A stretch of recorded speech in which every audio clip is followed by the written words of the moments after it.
Hello and welcome back to another episode of the Jacob and Jacob podcast. I'm your host, Jacob Pear. As always, joined by my co-host, Jacob Arbom. And today, we're joined by two-time Super Bowl champion and ESPN analyst, Booger McFarland. Thanks for being with us today, Booger. Hey, man, glad to be here. Y'all doing all right? Yeah, how are you doing?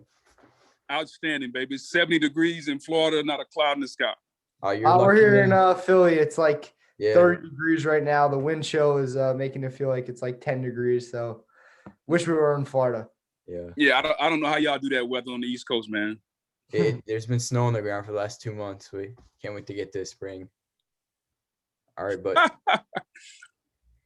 but let's get into it. So, Booger, you were in the NFL for close to a decade, and then you made the transition into broadcasting. Can you explain how and why you made that transition?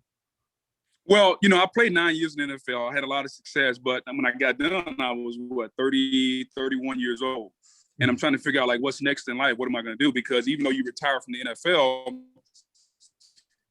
you have to move on to something else. And for me, I know what that was. I started out playing golf 4 times a week, started a family. And, pretty soon that didn't get old, but I needed more. There was more that I was looking for. And, one day a buddy of mine about that time hit me up and said, hey, CBS is starting an all-FM sports station. Would you like to come audition? I'm like, sure. Hey, I can talk. So I went and auditioned. I got the job. And it was my first real kind of dip my toe into what it was like to have a normal 9 to 5. And, I go to work. I had the 3 to 7 shift. So I would get to work around 1 o'clock, and we didn't get done till 7. And as you guys know, doing talk radio podcasts, it's a lot of talking, a lot of work. And when you're on the radio, we had to talk all sports. So it was Bucs football, obviously. I was very adept at that. But Lightning hockey, Rays baseball, every now and then there was some rowdy soccer in there. So all of that was just rolled into one. And so it forced me to really, really study hard and do what I had to do to learn those sports. And so now I get kind of welcome into that world of 9 to 5 and grinding on something that I really didn't know a lot about. And so I was pretty good at it. I had fun with it. And so making that transition, I started at the bottom. I started doing local radio, man. And I just kind of worked my way up from there. And it was fun. It was a grind. If you want to know what hard work is, try hosting a show from 3 to 7 by yourself in the middle of baseball season. Now, here I am, a football guy, and I got to host that show. And Joe Madden was the manager at that time. So I got to figure all that out. Man, it was amazing. Some of the mistakes I made, but I also learned from so many things. And I got used to being comfortable talking, because anytime you're in broadcasting, whether it's TV, radio, podcast, you better be used to talking and being comfortable with the sound of your own voice. And so that gave me a lot of reps at that, a lot of reps at being comfortable doing that. Yeah, so when you talk about some of the difficulties that you faced, you just mentioned having to do a show during baseball season from 3 to 7. What other difficulties did you face? Was it tough to sort of get into some new sports besides football? Yeah, you know what? I've always been a sports guy. I'm just like you guys, man. I like watching other sports, even hockey. I watch playoff hockey. I watch playoff baseball. I can't watch game 131 or game 65 in hockey. But when it comes to the playoffs, when the games are meaningful and the competition is at its highest, then, yeah, I'm locked in. And so I've always been a sports guy. Basketball also. Although basketball is not as big of a talk radio show locally in Tampa because we don't have a team. So the difficulty was building the relationships, whether it was getting guests, building relationships in town with sales, all these different things. To me, that was what was tough, because although people knew me from football, it's one thing to know you. It's another thing when I call you, hey, can I get 15 minutes of your time? Mm-hmm. You got to build those relationships, and people forget to play. Remember, there was a 4 year I stopped playing, so a 5-year gap where I'm trying to, hey, Booger McFarland here, got a local radio show. Would you guys mind coming on? Luckily, I started locally. So most of the relationships that I had when I played football, some of them I still had, and just kind of built my way from there. So you mentioned that, or you talked about that you were on talk radio, and another hard transition that you made was that you were the color analyst for ESPN's Monday Night Football. And what was the transition like from talk radio to talking on TV or for a game? Well, it's different. Being a game analyst is different than talking on the radio. Talking on the radio, you got a 15-minute segment. You can tell stories. You can kind of be loose with it.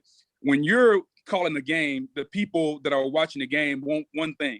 They want the game. How many times have you watched the game and, man, I wish he would just shut up? Like, how many times you guys want the announcers to just be quiet? And it's different, though, when you're starting to do it. I started with Jason Witten, and both of us were trying to kind of find our voice. And it's difficult when you have three people, especially the way we started, because I was on the field and him and Joe were 75, sometimes 100 yards away. And so for us to go through that and, have to find our way on national television it was different. I never set out to call games. So it was something that was a huge challenge, but something that I look forward to. And in the end, it was a fun deal. And hopefully maybe one day I'll get a chance to call games again. I always say that play-by-play and analysts and color analysts have the hardest job. You have to analyze a game under 7 seconds, and you have to do it 300 times a game. So you did a great job with that. I just like to point that out. Yeah, it's different, man, when you're trying to do, like, you see the play, and then you got about 2 seconds before you have to have an opinion or a piece of analysis formulated to tell 15 million people. And it's not always going to be perfect. And then on top of that, you're trying to develop a rapport with the guy who's calling the play out. It's a lot of moving pieces. I think the one thing that people don't realize, no matter what two people you see in the booth, whether it's Aikman and Buck, Romo and Nance, whether it's Levy, Greasy, and Riddick, when you see those guys out there now, you may see those 2 or 3 people on camera. There's another, in a non-COVID year, there's probably another 10 people around them, giving them information, handing them papers. There's somebody in their ear that's talking to them. So it takes a village, man, to put forth the game. And the teams that can do it seamlessly are the teams that really trust each other, because less is more, meaning you don't have to hand me every stat. You don't have to tell me every little detail. You can give me the information that I need and trust me to kind of fill the gaps in. So let's switch over to talk about your playing career. So drafted by the Tampa Bay Buccaneers. Just walk us through what your reaction was to hearing your name called and going to a great organization in Tampa. Well, you know what, man, it was fun. For me, hearing my name called, I got drafted 15th overall. It was one of those things that you'll never forget. I was more excited, more happy for my mom, though, because I knew it was an opportunity for me to help out the family and do some different things. Awesome. As far as that's concerned, that was amazing. It's one of those things, like, if you've ever had anything in life that you dreamed about, that you never thought you could achieve, but you could see it, but you never thought you personally would achieve. It's kind of what the NFL was. I never thought about it, man. I started playing football as a way that I could stay out later at night. That's the only reason I started playing. I didn't start playing football because I loved it and watched it on TV. I honestly started playing because we lived across from the junior high school. And when the time changed in the fall with daylight savings time, it would get dark at 5:30. Well, practice at the end of 6. So from 5:30 to 6, I would look across and I would see those guys practicing. And it's dark. Well, I had to be at home when the streetlights came on. So I'm at home and I'm watching I'm like, man, how did they get to stay out late? So when I figured it out, the next year I played football. And that's how I got started. So, of course, last month in February, your Buccaneers took on the Chiefs in the Super Bowl. Were you rooting for Tampa Bay? You know what, man? Obviously, I live here in Tampa. I want to see them do well. But when I watch football, it's kind of hard for me now to turn the analyst hat off. So I'm watching the game as a fan first and foremost. I'm seeing what I'm going to talk about it, because we had to talk about the game right after on NFL primetime. But now that the game has moved on, we're a month away. It's been really neat to be here in the city and see the excitement. Neighbors, friends, doctors. Like, it's a pretty small town, because even though it's got 3 or 4 million people, it's a pretty small town because the areas in which people go, or the places people go, there are only so many. So you run into players. I run into the GM, the head coach. Bruce Arians plays golf. I play golf with some of the coaches. So it's neat to see the excitement around them. So let's stick with the Super Bowl. You're a guy who's won 2 Super Bowls, so you've obviously played in 2 Super Bowls. And I've always wanted to ask an NFL player this question. What is it like the night before Super Bowl, the environment and the atmosphere with the players? Are the guys nervous? Are they excited to finally play the game after the whole week of the media? To give us your perspective on it. So I imagine you guys have interviewed some guests that are bigger than me. What was it like the night before when you knew you were going to interview that guest? I don't know who it was. You don't have to tell me. But the night before you were going to interview a big guest, how did you feel? Yeah, I mean, it's exciting, a little bit of nerves, but I mean, you're looking forward to it. I mean, really excited to go and be able to talk to those people and meet them and hear what they have to say. So I think that a combination of excitement and nerves. Same way. I didn't sleep though. I woke up at like 3 a.m. I went back to sleep for like 30 minutes. I woke back up like 3:30. There's so much energy and so many things that go through your head because you realize that there's finality coming tomorrow. Regardless, win, lose, or draw, the season is over. Mm-hmm. You want to win because you know that there's only been, what are we up to now? 55. There's only been 55 of these handed out. And when you're on the winning side, they remember who you are. Yeah. People rarely remember the losers. And so I think that when you look at that, man, it's so much emotion until the ball is kicked off. And then once the ball is kicked off, guess what? It's just a football game. It's very similar when you guys we're on Zoom and we're talking. It sounds like it's big, it's nerve, but you and I, we're just having a conversation. No different. If us three were to go down to the local Applebee's and get a burger and some fries, this is how we're going to talk. Yeah. It's no different. So what you find out, man, oftentimes in life, when you are looking forward to doing something and you're nervous and you are anxious and you're a little afraid sometimes, that the reality of it is that you've probably done it several hundred times before. The reason you're nervous is because of the magnitude or the person or the event or what's at stake. What I would tell you is, remember, don't look at the stakes, don't look at the platform, look at what you're doing. And you've done it several times. Like if I told you to go brush your teeth, you wouldn't think twice about it because you've done it thousands of times, hopefully by now. Okay, you don't even think about it. Talking to people is the same way. Like when you guys do a podcast or you guys get into broadcasting, it's got to be the same way where it becomes that natural because you've prepared. Like you take your toothbrush out, you put your toothpaste on, you got it ready, you've done the work. Now it's time to actually, you've done the preparation, now it's time to do the work. Well, I'm sure you guys have done your homework.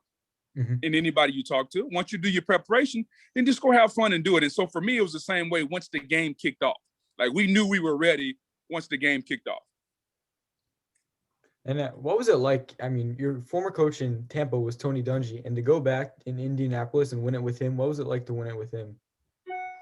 It was unreal because Tony drafted me in Tampa, and then he got fired, and then he went to Indy, and then he traded for me to come to Indy. So it was like, okay, our careers were kind of predestined to kind of coordinate with each other. And, for him to trade for me, I didn't want to let him down. And for us to go to the Super Bowl in the first year and to be and do the things in which he thought we could do was amazing. So transitioning into the NFL this season and the state of the league right now, we're both big Philly guys. And obviously just the past 2 weeks, Carson Wentz shipped off to Indianapolis. His tenure as an Eagle is over. But from a guy who played for the Colts, what do you think about this trade and what do you think it means for the Colts going forward? Well, they feel like they have their quarterback. They traded for the player and the contract. The contract is now on their books. They are simply banking that Frank Reich and the people that they have in the organization can get Carson Wentz to play the way he played in 2018, 27? Yeah, 2017. That's what they're banking on. Hopefully he can get back to that point. Physically, it's there. Yeah. Mentally, you just wonder how much scar tissue there is. It's kind of like the guy that wakes up in the middle of the night and he's having sweats every night. He's scared to go to sleep. Nothing's probably going to happen, but at some point he knows that he may wake up and he doesn't want to feel that way. my only question is what happens the next time Carson Wentz has a 2 or 3 game stretch where he doesn't play well? How does he handle it? Because by all accounts, from the people that are in the know, he kind of alienated his teammates a little bit in the locker room. He wasn't like when you're the quarterback's got to be the alpha. He's got to be the guy that's able to get everybody to believe in a certain thing.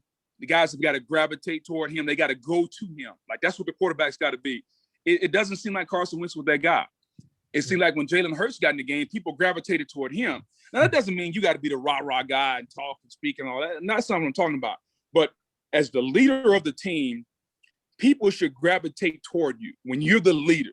And it really doesn't have to be whether you're a rookie or a 10-year veteran. When you are in that position, it's a natural leadership position. You touch the ball every play. You're in charge. You decide who gets the ball to a certain point. And so people have got to gravitate towards you. And it doesn't seem like his personality was that had enough gravitational pull. I could be wrong. I've never been in the locker room with him, but we'll see how that plays out in Indy.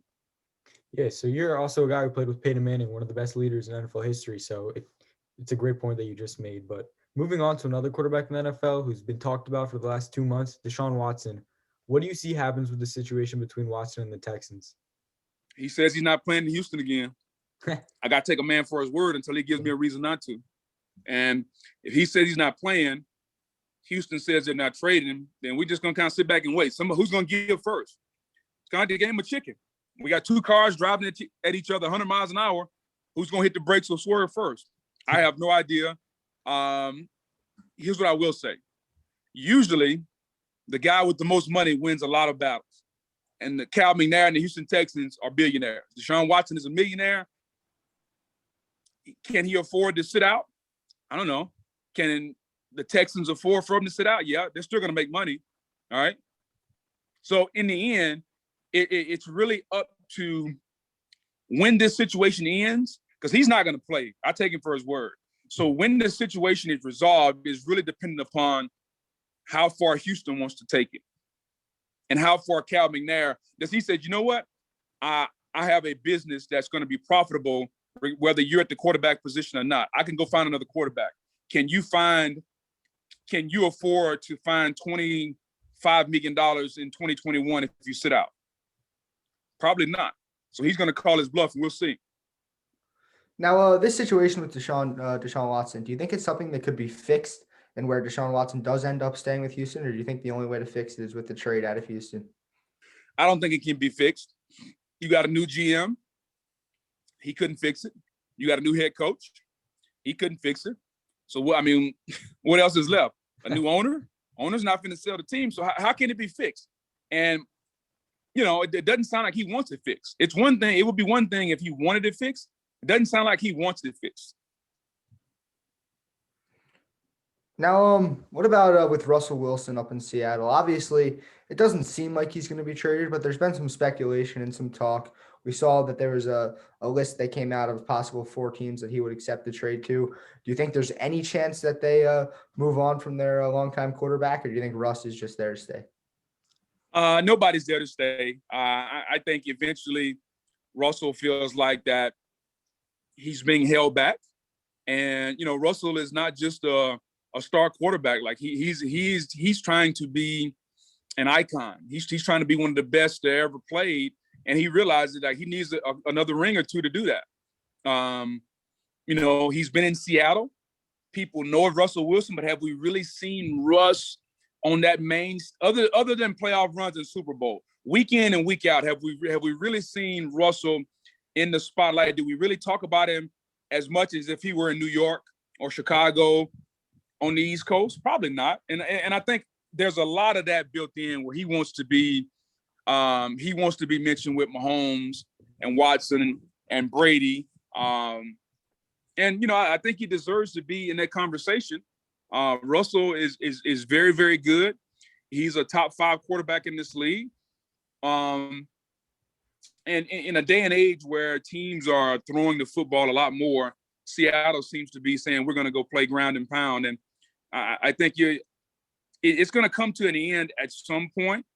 Probably not this year, maybe not next year, but I think at some point you can see stylistically the two don't necessarily mesh together. So let's talk about someone who just joined Russell Wilson's division about a little under a week ago, J.J. Watt. Can you give us the perspective that J.J. Watt brings to the Arizona Cardinals since you played the same position as J.J.? Well, J.J. is a very good player. He's a hell of a lot better than I was. He's a defensive end that can reduce down and play defensive tackle. He's a Hall of Fame player. You put him with Chandler Jones, who's still an alpha, still a 1A pass rusher, and I think they form a very formidable tandem, especially when you put JJ inside and he can rush the guard. I think his quickness is still at an elite level at the over the guard, and I think he's going to not only bring that, but Arizona's a young team, pretty young. Kyler Murray, I know DeAndre's there. DeAndre doesn't. He's not the guy that's going to rah-rah and talk a lot. So now you bring in JJ. JJ's the ultimate rah-rah guy now. Like he's gonna rally the troops. He's gonna give the pregame speech. So I think if you're Arizona, you got the guy that can kind of be out front to lead the young guys, whereas some of the guys on their team may not be ready to do that. Do you think this move puts them into the conversation as true contenders, or do you think they still need a little bit more? They need a lot more. Yeah. Offensive line's got to get better. Defensively, I think they addressed one of the spots. I think the secondary still needs to improve. Buda Baker's really good. What are you going to do with Patrick Peterson? Kyler Murray's got to take that next step. There was a period of time during the season where he was really inconsistent. So, yeah, this is just one piece. But they're going to need to make a few more moves to get them to the point where you can say, hey, Arizona is now ready to challenge on a consistent basis the Rams, San Francisco when they're healthy, Seattle, and I mean consistently, not just win a game here and there, but be ready to say, okay, when we list the 5 or 6 teams that are in the NFC that could contend for the conference crown, they're one of them. Right now, I don't think you put them in that category. I think you put, depending on what happens at quarterback in New Orleans, you could put them there. Green Bay's there, obviously. The Buccaneers are going to be there. The Rams, Seattle with Russell are there. Like, those are the teams that you would push up there right now. And forgive me if I leave out one. Yeah. Well, Booger, we really appreciate you taking the time out of your day to speak with us. But before we let you go, we have one last question. How did you end up with the nickname Booger? We've been wondering, and let everyone, all our viewers know. I got it when I was 2 years old, man. So I was a bad kid. And at the age of 2, you get into a lot of different things. And my mom used to call me a lot of things. My sister is 6 years older than me, so she was 8 at the time. So 8-year-old, 2-year-old, and she hears, my mama called me Booger one day. And, of course, she's got to tease me with it. And she's one of those things that just kept going over the years.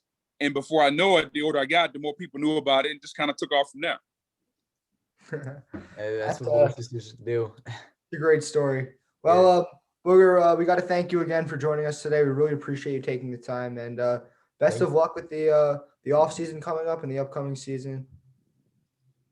Anytime, man. Y'all take it easy, man. Appreciate you having me on, man. You guys did a good job. Hey, just have fun with it. Relax. And remember, when you do these, always prepare. Prepare, but don't be robotic. So prepare and do your research on your guests. But the most important thing when you do a podcast or an interview is to do what? Listen. That's the most important thing. Listen. Because usually if you listen, your guests will take you places that you probably never thought you'd go. And then you can follow up and ask. That's when the best interviews take place. So good luck to you guys, man.